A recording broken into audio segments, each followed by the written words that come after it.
Hello, everyone. Welcome to my channel. This time, I want to talk about morals and values. So, I'm sure everyone is familiar with religion. You know, I feel like you kind of have to be. How can you be functioning in this world and not know anything about it, right? And it comes with different morals and values and a way of life that is promoted. Um, As someone who has identified as agnostic for a very good portion of her life, I must say that I've always found the way of life that Christianity promoted to be really undervalued.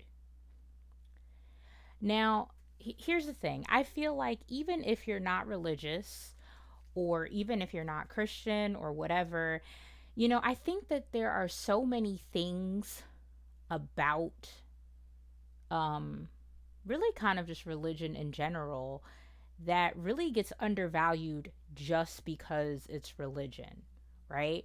Like, I guess my thing is whether or not you believe in the concept of God or a higher power or whatever, I feel like still having, okay, let me put it like this. I've always looked at religion as more of like a guideline, right? Like, this is a way that you should live your life. And these morals and values are things that you can put in place to help guide you, again, with the guidelines on how to live your life. And as someone who did a lot of questioning of God, I still found a lot of things in Christianity to be uh pretty valid. Um like, okay, for example, I know this is controversial, but then again, probably so is this whole topic, but the whole concept of sex before marriage, right? Now, I know a lot of people consider it to be outdated and whatever else, even if you are Christian, and I get it. I to a certain extent. But no, but in all honesty though, right?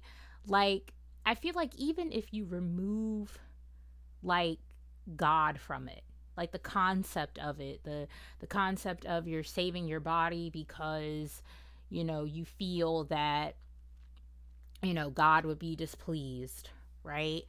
Now I know that anyone who believes in God, well, okay, I don't know, but I would think that anyone who believes in God would be important to them and they would want to honor that. But let's say that you're not, or maybe you do identify with some sort of religion, but you don't think you're not that religious. So the concept of saving yourself until marriage is like, you know, like, why would I do that? And, I know that there are also situations where, very, very unfortunately, there are people who, you know, they got that opportunity taken from them. So it's not something that they even get to have. And that sometimes is a reason for promiscuity. And I get it, right? But here's the thing, especially for women, because we all know there's the double standard, right? There's the whole thing of like, well, if a man sleeps around, it's different, or it's not as bad, or it's a good thing compared to a woman or whatever. But let me say this. First of all, I think, just sleeping around, you know what? No, let me start off with this actually. I don't think there's really such a thing as casual sex. Hear me out, hear me out, hear me out. There is sex. I don't think it's ever casual. You could call it casual in the sense that, you don't have a serious commitment with the person that you are doing this with. And I guess that's how people, that's why they classify it that way. But in reality, the actual action of having sex with someone, for all of the things that could go wrong, I feel like to call it casual is just, it's not giving the act the value that it deserves. Because, like, let's think about this, right? When you have sex, any form of it, there's the risk of STDs. Depending on the kind of sex you're having, there's the risk of a pregnancy, right? And the thing is, no matter how safe you are, there's always that possibility. Even if it's like a 0.000 whatever, one chance, there's still the possibility. Now, I know a lot of people are willing to take those risks, obviously. But then there's even just the issue of, when people get emotionally attached, even if it's not, you know, both people, maybe it's one person, and then you have the whole thing with like soul ties. Uh, if you're not familiar with that term, it's pretty much just, when you have, as far as I understand it, it's just like you have like a bond with someone emotionally, but you have these soul ties. So it's like between soul ties, STDs, and pregnancies, those are all really major things, right? And, you know, even if you don't want to necessarily wait all the way until marriage, right? Like, even if you just want to be in a seriously committed relationship, I feel like that is the best bet. And the reason that I say it is because if something goes wrong, right?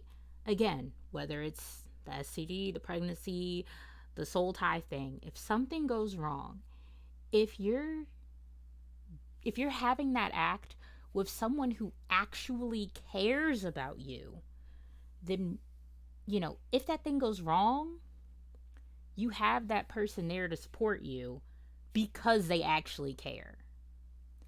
Now, maybe you're saying, okay, but like, what if nothing goes wrong?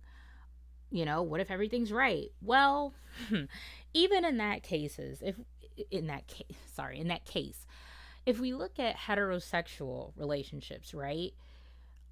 Even if nothing quote unquote goes wrong, in a sense something does, because and the unfortunately, this is more skewed towards the woman. The more guys a woman sleeps with, the more guys don't like it.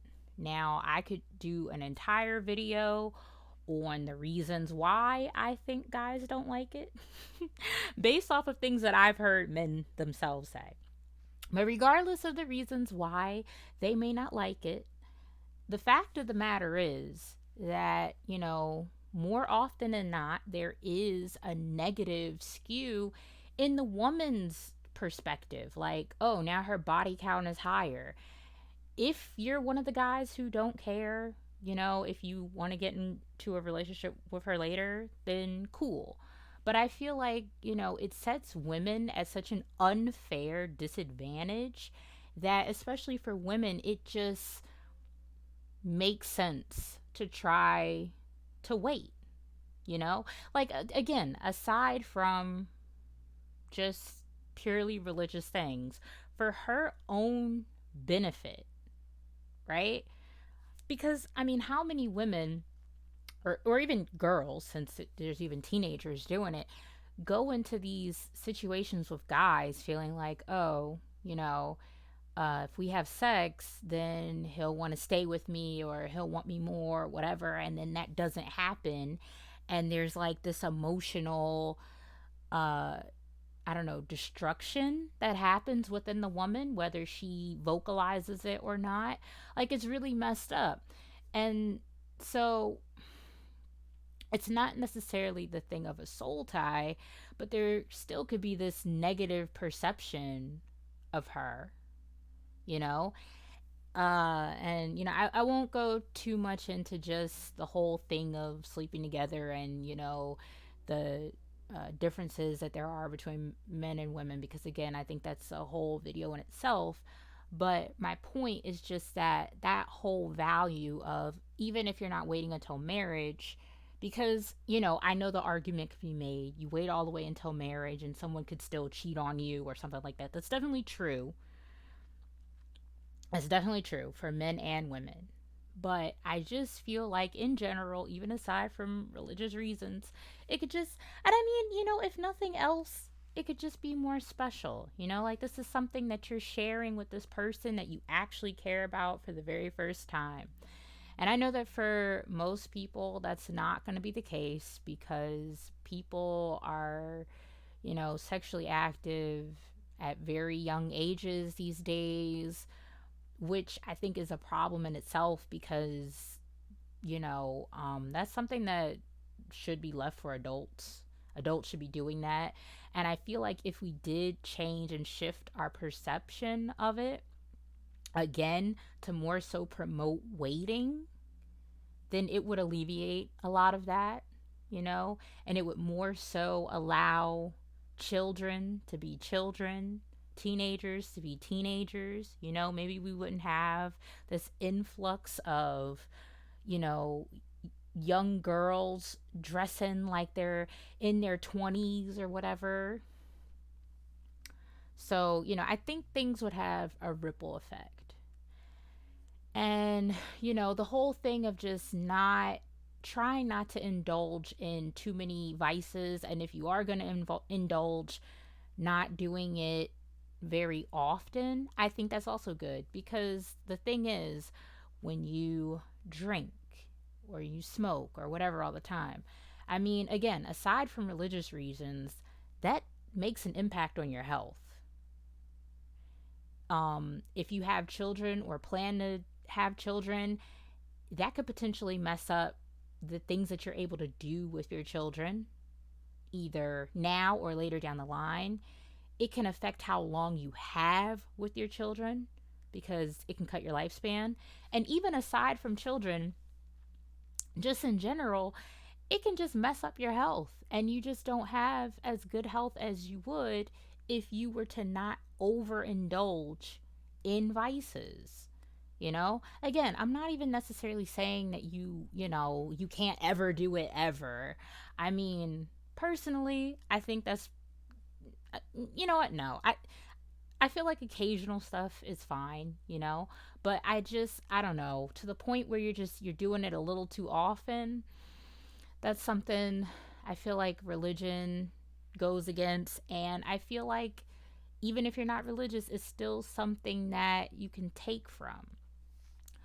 So I'm just saying that I feel like in different religions and stuff like that, the ways of life that they promote, if you can separate that from God, if you're not someone who, you know, believes in God, I think it can still be very beneficial to your life, you know, because I feel like it is important to try to keep messages neutral.